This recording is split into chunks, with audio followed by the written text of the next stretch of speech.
इस लेसन में हम लीज क्लासिफिकेशन फॉर लेसर यानी लेसर के पॉइंट ऑफ व्यू से अकाउंटिंग कैसे होती है वो डिस्कस करेंगे और आने वाली वीडियोस में इसके कुछ क्वेश्चन भी सॉल्व करके और ज़्यादा कॉन्सेप्ट को क्लियर करेंगे।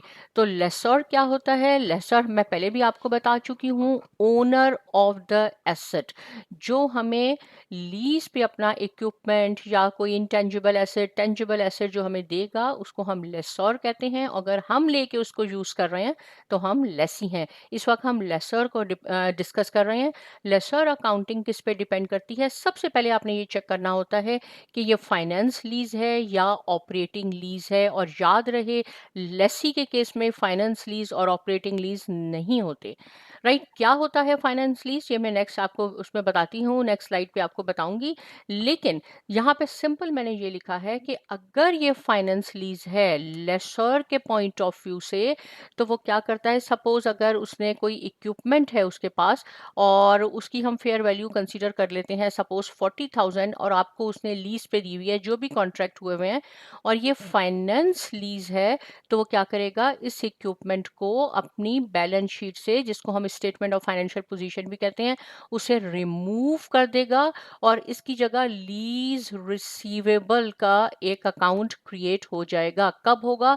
अगर ये फाइनेंस लीज है। तो देखिए एग्जैक्टली मैंने यही लिखा है, derecognise the asset from the statement of financial position and creates कर लेता है लीज रिसीवेबल अकाउंट का।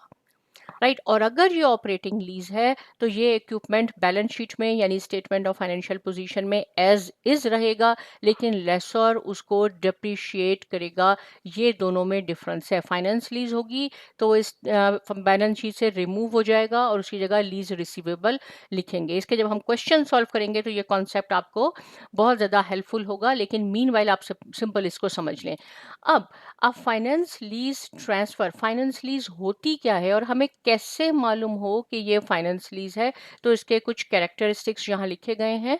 अगर इसके अलावा भी आपने देखना है तो आप गूगल पे लिखें तो आपको और भी इसके बारे में और इन्फॉर्मेशन मिल सकती है।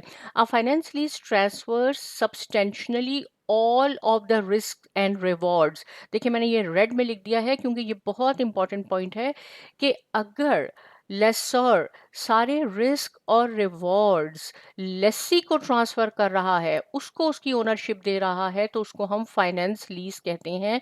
लेकिन ऑपरेटिंग लीज में ऐसा नहीं होता।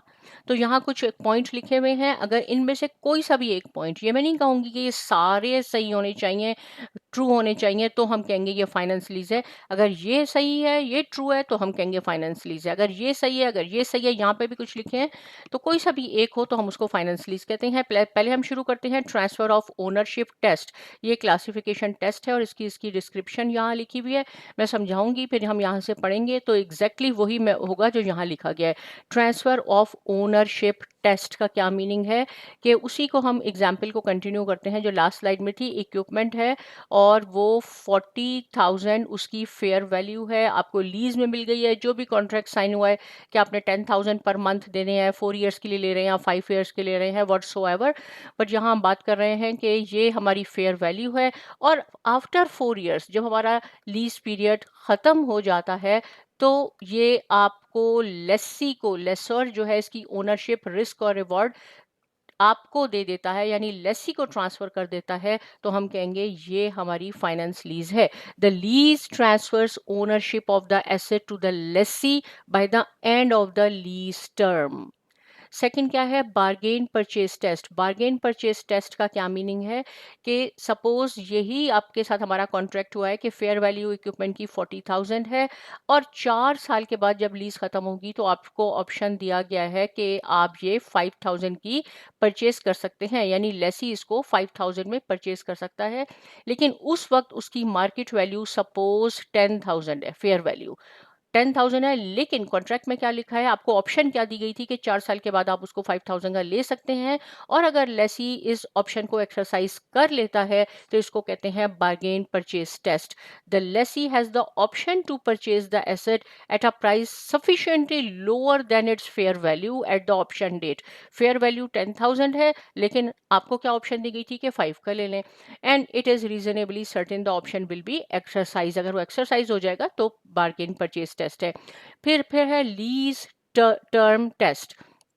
लीज टर्म टेस्ट का क्या मीनिंग है? इसमें यह है कि सपोज हमने ये इक्विपमेंट खरीदा था इनिशियली लेसोर ने, और उसने अंदाज़ा लगा लिया था कि इसकी इकोनॉमिक लाइफ जो है वो 10 years है, राइट। लेकिन आपने उसको जो लीज कॉन्ट्रैक्ट किया तो मे बी आपने 9.5 years के लिए लेसी को दे दी, और मे बी 9 years के लिए आपने दे दी। तो जितनी उसकी इकोनॉमिक लाइफ थी मोर और लेस सेम पीरियड के लिए हमने लेसी को दे दी, राइट। तो इस तरह की भी अगर लीज होगी कि जितनी उसकी इकोनॉमिक लाइफ है उतने ही पीरियड के लिए 98% 97% टाइम के लिए आपने लेसी को दे दी, तो वो भी फाइनेंस लीज में शामिल होगा। इसको कहते हैं lease term test. The lease term test is for the major part of the assets economic life. Present value test, ये बहुत इंपॉर्टेंट है। प्रेजेंट वैल्यू टेस्ट का क्या मीनिंग है? देखिए 40,000 का इक्विपमेंट है, 4 years की हमने लीज की है।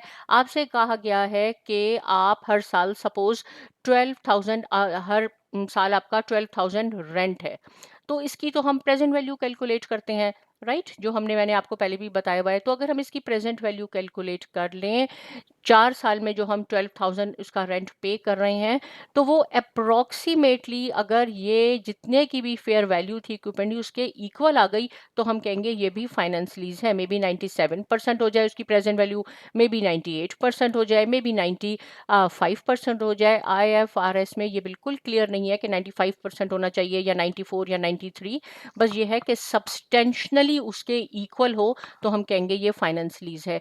फिर आ जाता है, देखिए यहाँ पे भी यही लिखा है, the present value of the lease payments amounts to be substantially all of the assets fair value.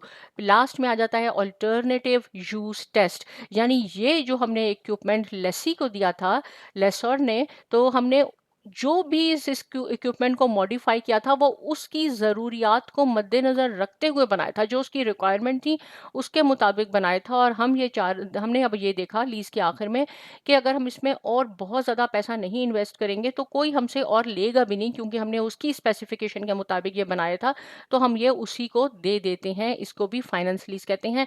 Asset is of such a specialised nature that only the lessee can use it without major modification. तो I hope ये आपको 5 points clear हो गए होंगे। इनमें से कोई सा भी एक अगर ट्रू होगा तो हम उसको फाइनेंस लीज कहते हैं। इसके अलावा 3 पॉइंट्स यहाँ और लिखे हैं, इनमें से भी कोई होगा तो हम इसको फाइनेंस लीज कहेंगे। IFRS 16 के मुताबिक if the lessee can cancel the lease, अगर लेसी कैंसिल कर देता है लीज को, और लीज के कैंसिल होने में जितने भी खर्चे हैं लेसर के वो सारे लेसी ने देने होंगे। अगर लेसी ही वो दे रहा है तो हम उसको भी कहेंगे ये फाइनेंस लीज है। और अगर गेन और losses from the changes in the assets residual value, इस पर मैंने एक सेपरेट वीडियो भी बनाई हुई है, वो भी आप चेक कर लें कि गेन और लॉसेस में क्या होगा। तो अगर गेन एंड लॉसेस हो रहा है रेजिडुअल वैल्यू के रेजिडुअल वैल्यू में फर्क पड़ रहा है तो भी हम इसको फाइनेंस लीज कहेंगे। The lessee can continue the lease for a secondary period, अगर हमारा ये खत्म हो गया है 4 साल लेसी का लीज पीरियड, उसके बाद भी वो कह रहा है कि मुझे 1 साल और इसको यूज करना है या 2 साल और यूज करने हैं, तो भी हम उसको फाइनेंस लीज में कंसीडर करेंगे। तो आई होप कि आपको लेसर के पॉइंट ऑफ व्यू से फाइनेंस लीज और ऑपरेटिंग लीज में फ़र्क पता चल गया। फाइनेंस लीज में जितने भी रिस्क और रिवॉर्ड्स होते हैं वो लेसी को ट्रांसफ़र कर दिए जाते हैं, और जो भी आपका एसेट होता है वो बैलेंस शीट से रिमूव हो जाता है, उसकी जगह एक नया अकाउंट लीज रिसीवेबल का अकाउंट बन जाता है। जबकि ऑपरेटिंग लीज में वो एसेट वहीं रहता है, लेसर उसको डिप्रिशिएट करता है। अगर फिर भी कोई पॉइंट क्लियर नहीं है तो आप मुझसे पूछ सकते हैं, न्यूमेरिकल इसके बात करेंगे ताकि और कॉन्सेप्ट क्लियर हो जाए। मीनवाइल आप साइमा अकेडमी को लाइक कीजिए, शेयर कीजिए, सब्सक्राइब कीजिए, कमेंट कीजिए। मिलते हैं नेक्स्ट लेसन में और बहुत शुक्रिया।